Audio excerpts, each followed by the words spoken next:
Que je pense que c'est légitime de se poser la question de savoir comment on travaille pour que la réinsertion elle se fasse dans les meilleures conditions. Et je comprends que les gens puissent se poser des questions, mais je pense qu'ils peuvent comprendre qu'on a plutôt intérêt que quand un détenu est libéré, eh ben on fasse en sorte qu'il soit pas tout seul dans la nature précisément, et qu'on ait créé les conditions pour qu'il puisse avoir Est-ce un qu'on n'aurait retour pas dans la pu société, que ce soit un retour dans les meilleures imaginer les choses conditions. différemment? Est-ce que cette décision est encore en adéquation, avec la création de cette prison de haute sécurité? C'est-à-dire le contraste va être assez saisissant. Dans la prison, C'est vrai. il est sous haute surveillance 24 heures sur 24, il n'a pas le droit à un téléphone portable, et là, toute la journée, il peut utiliser le téléphone de sa femme, passer tous les coups de fil qu'il veut, se promener dans le TGV et être au milieu des gens. Écoutez, après, franchement, je pense qu'il faut pas non plus faire croire que parce que cette personne aujourd'hui va pouvoir faire, si j'ai bien compris, Un un entretien d'embauche dans la région lyonnaise. qu'il va pouvoir faire ce qu'il veut et qu'il va y avoir personne qui le surveille, etc. Ça, c'est pas vrai. Il n'aura pas Et d'escorte à proprement non, parler. Il n'y aura d'accord, mais personne autour de lui officiellement. En tout cas. d'accord, mais vous savez, y compris dans des prisons qui ne sont pas dites prisons haute sécurité, par exemple, les conversations téléphoniques, elles sont surveillées. Donc, ne faisons pas croire aux gens qu'il va pouvoir passer des En tout cas, consignes, je ne sais quoi. vous Je espérez le souhaite, qu'il est oui. quand même surveillé? Mais évidemment, je le souhaite. Et je crois que, sincèrement, c'est le cas. Maintenant, il y a une procédure judiciaire. Elle a été respectée à la lettre.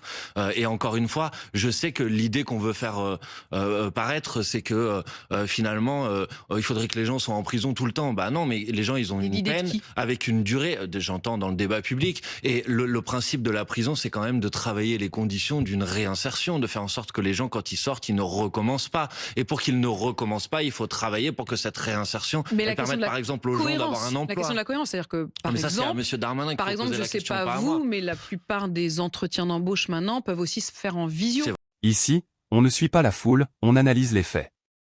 Si c'est aussi ta vision, abonne-toi. Pourquoi Jean-Luc Mélenchon rassemble autant de soutien malgré les attaques médiatiques?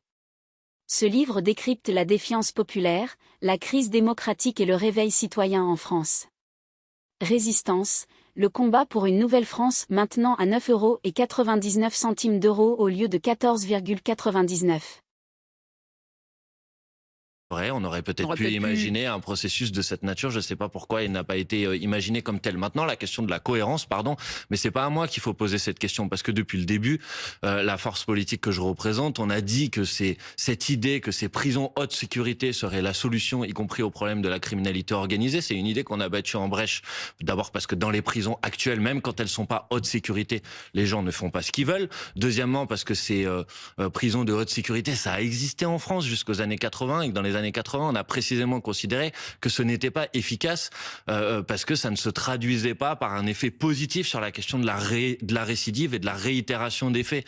Donc là, il y a effectivement une absence de cohérence, mais ça, c'est à M. Darmanin qu'il faut poser la question. Il dit d'ailleurs lui-même, il reconnaît qu'il y a un trou dans la raquette et qu'il faudra peut-être faire évoluer la loi sur cette Oui, partie-là. mais M. Darmanin, là, chez lui, la démagogie n'a pas de limite. C'est-à-dire que dès qu'il y a un sujet, il nous explique que la solution, c'est une proposition de loi.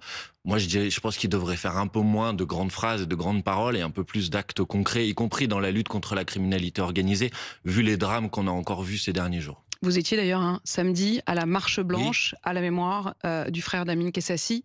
Vous êtes réjoui du fait qu'il y ait beaucoup de monde. Vous estimez que les gens étaient au rendez-vous, que la France est au rendez-vous?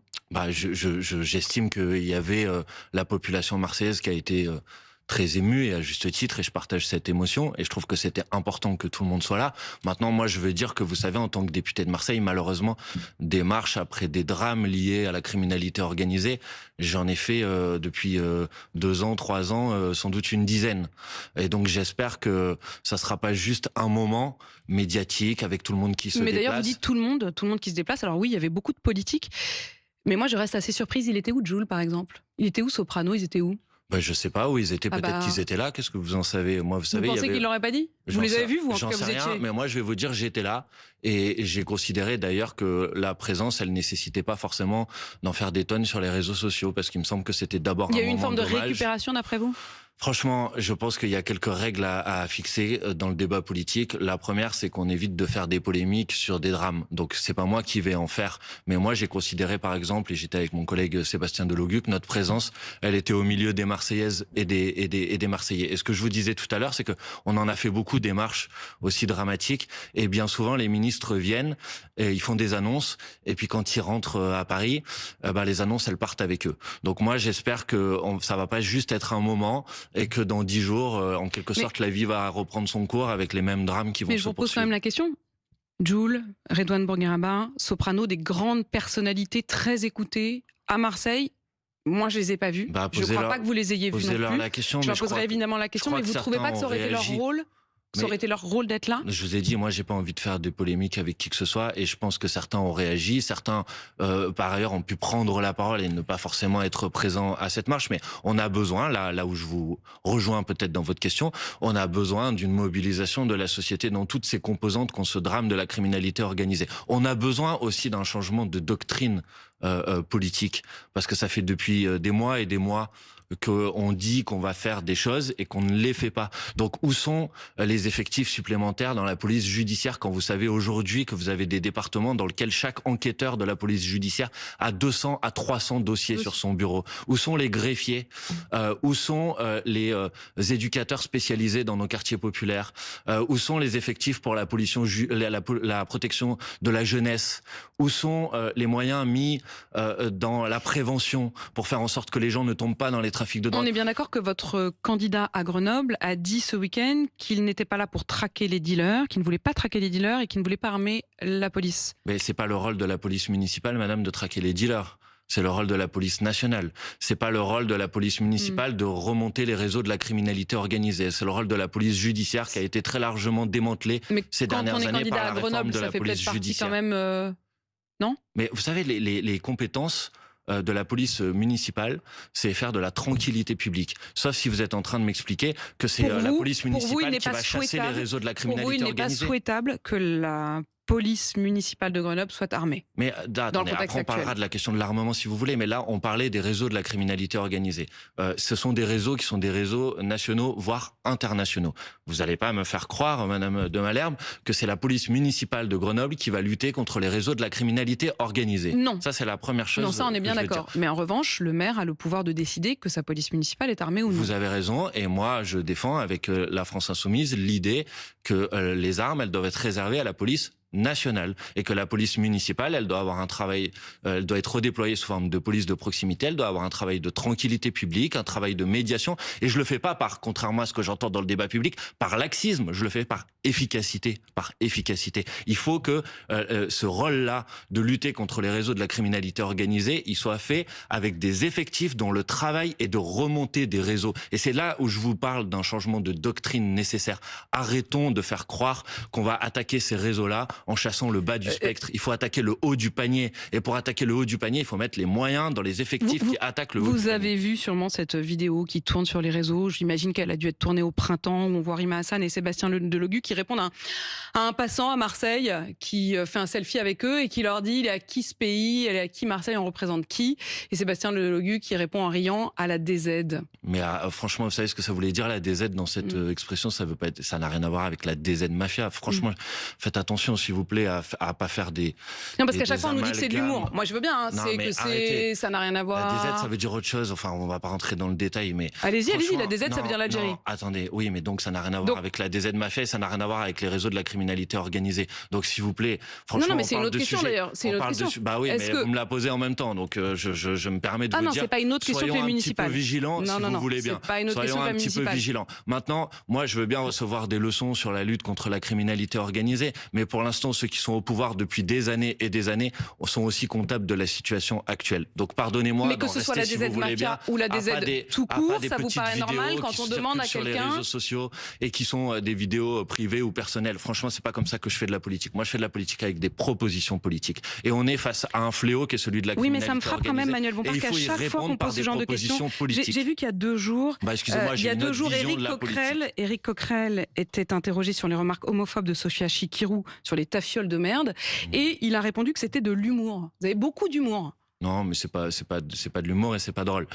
Mais en l'occurrence, c'était un message privé, si j'ai bien compris. Je ne sais même pas si. Donc on a le droit de penser ça à titre privé, mais par contre on ne doit pas le dire en public. Non, je pense qu'elle ne pense pas à ça à titre privé. Mais franchement, Apolline de Malherbe, vous pouvez me faire la série si vous voulez, des messages volés, des messages privés, si c'est votre manière de faire de la politique. Mais pardon, moi je considère que notre pays aujourd'hui il est confronté à des difficultés majeures, et je me permets d'imaginer une vision de la politique dans laquelle on peut essayer d'y apporter des réponses. On n'est pas tous d'accord. J'adorerais moi, c'est ce que je fais. C'est ce que j'essaye de faire. On va y passer au budget, mais j'en profite. Vous savez quoi ? Que je trouve assez ridicule. Je préférerais poser cette question directement à Sophia Chikirou. Mais il se trouve que vous aurez peut-être remarqué qu'elle n'a répondu à aucune interview en direct depuis des années. C'est clair que si votre volonté, c'est de l'inviter pour lui poser des questions sur des messages privés. J'aurais plein de questions à lui poser. Et je pense que tous mes confrères aussi, elle n'a répondu à aucune question. Je pense que ce serait peut-être mieux de lui poser des questions sur ce qu'elle aspire à faire pour Paris, par exemple, interview et à ce que nous, on aspire à faire aux élections municipales. Mais peut-être que ça vous intéresse davantage. Avant d'être candidate aux municipales, c'était pareil. Aucune interview. Elle fait ce qu'elle veut, non ? C'est ça votre vision de la démocratie et de l'échange. Je suis en face de vous, Apolline de Malherbe. Oui, mais Sophia Chikirou, elle est quand même candidate pour la mairie de Paris. J'ai l'impression que vous êtes déçu que ce soit moi et pas Sophia Chikirou. Je suis ravie de vous recevoir, Manuel Bompard, comme à chaque fois.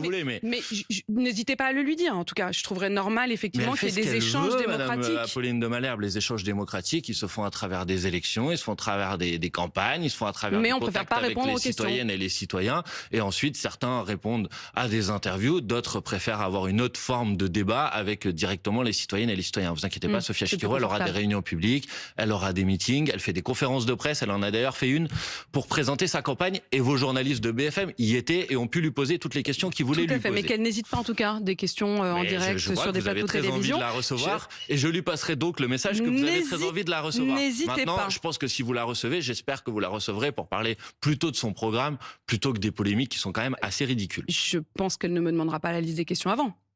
Mais est-ce que moi, je vous demande la liste des questions avant? Et si vous l'aviez fait, vous saviez bien que j'aurais jamais accepté. Je réponds à vos questions, mais j'ai le droit de considérer que quand vous invitez un responsable politique ou un parlementaire, c'est plutôt pour discuter avec lui des propositions qu'il a à faire pour le pays que des polémiques que je trouve assez ridicules.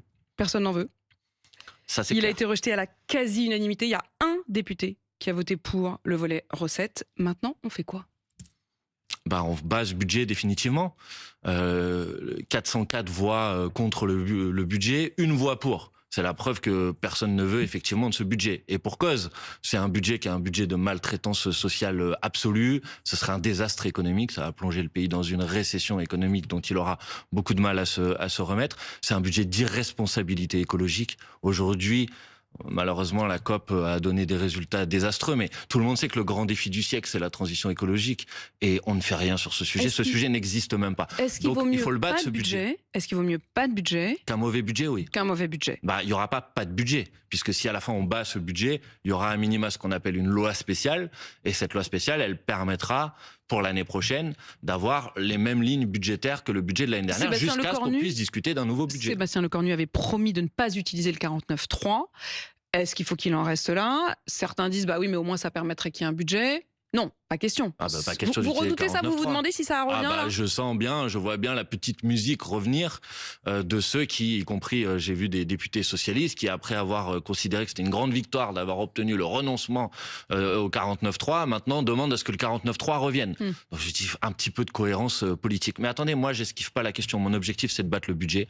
Mon objectif c'est de renverser le gouvernement parce qu'il n'y aura pas d'avenir différent pour notre pays avec la Macronie au pouvoir. Et d'ailleurs, ce qu'on observe avec ce résultat du vote sur le budget, c'est que la Macronie est incapable aujourd'hui d'avoir un budget qui a une cohérence politique. On a besoin d'avoir un budget. Vous allez donc déposer à nouveau une motion de censure?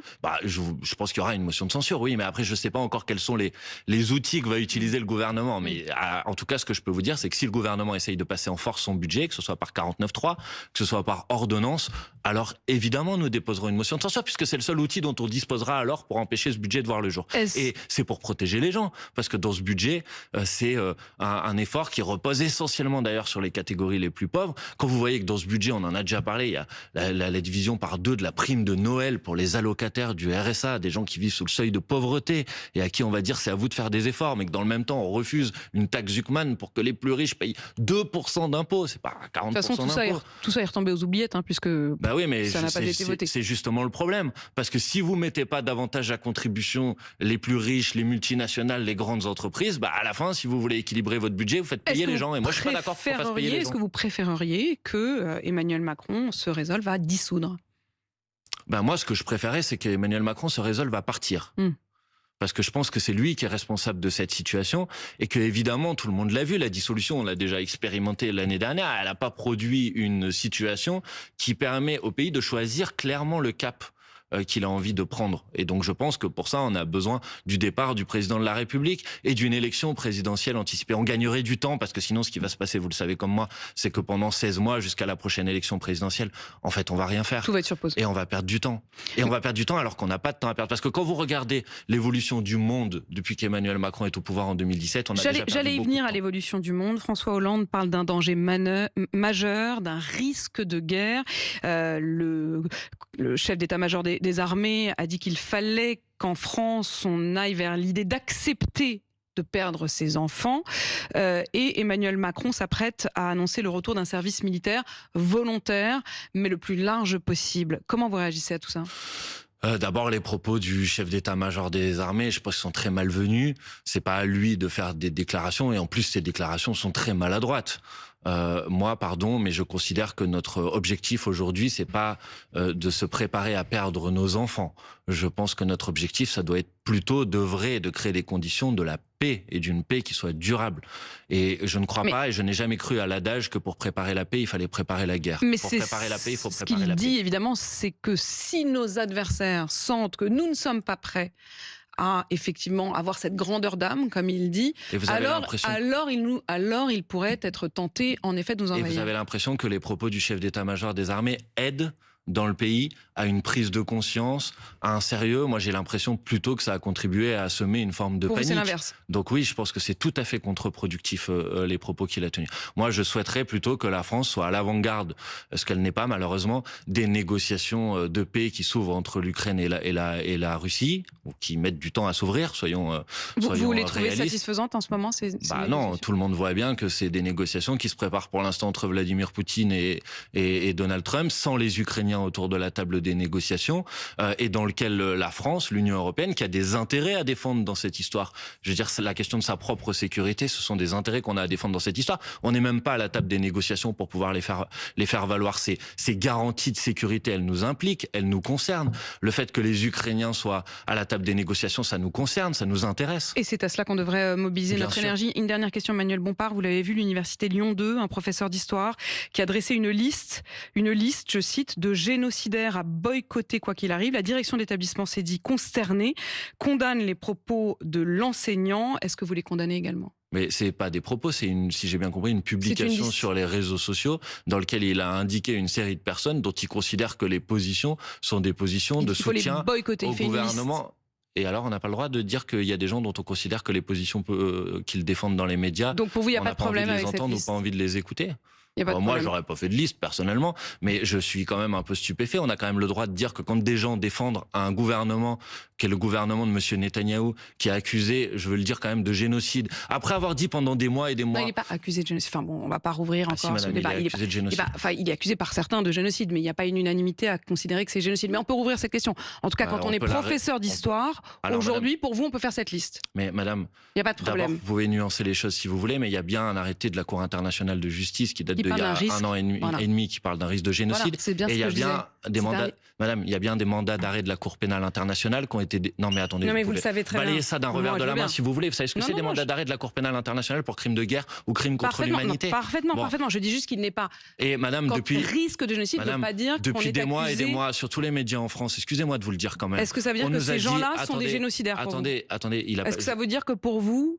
Par exemple, l'animateur Arthur est un génocidaire. Je ne dirais pas ça, mais je dirais par contre qu'ils ont pris des positions politiques de soutien à un gouvernement qui est un gouvernement qui commet un génocide. Donc je ne suis pas d'accord avec le fait que ces gens-là... Je ne suis pas d'accord avec ça. Je ne suis pas d'accord avec ça, puisque moi je ne considère pas que les gens qui soutiennent un gouvernement qui commet des crimes contre l'humanité sont eux-mêmes responsables de ces crimes-là. Mais par contre, je pense qu'on a le droit de considérer que leurs positions sont des positions qui sont des positions extrêmement problématiques. D'ailleurs, je vais vous faire remarquer que pendant des mois et des mois, on nous a dit, à partir du moment où il y aura la libération des otages, la guerre s'arrêtera. Et ce que j'observe, c'est que malheureusement, trop tardivement, il y a eu la libération des otages et qu'on a encore des Palestiniens innocents qui meurent aujourd'hui.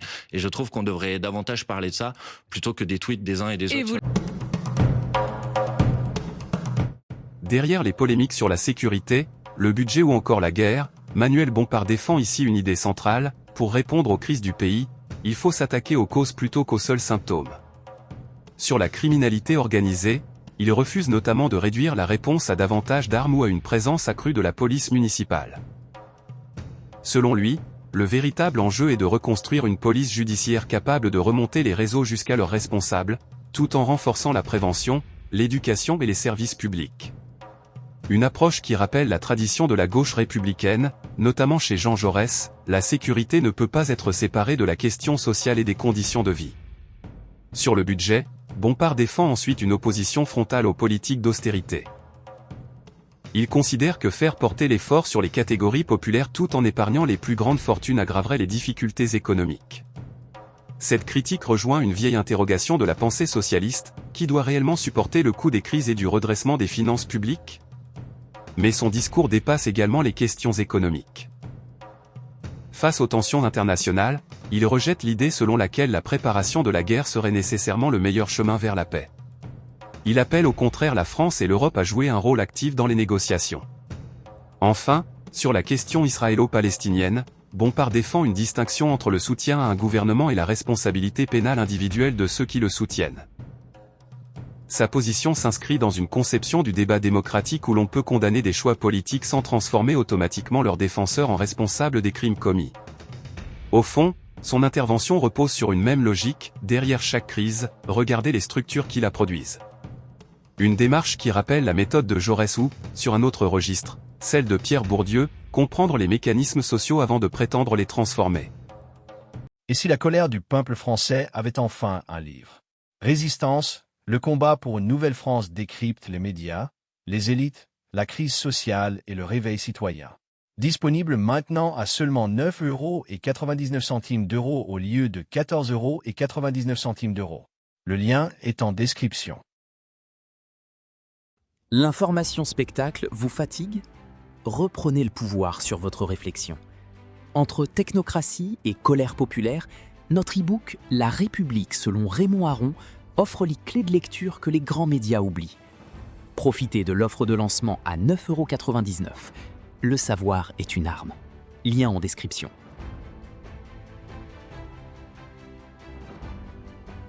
Si tu fais partie de ceux qui veulent comprendre avant de réagir, abonne-toi, active la cloche des notifications et partage la vidéo, même à une seule personne, ça aide énormément.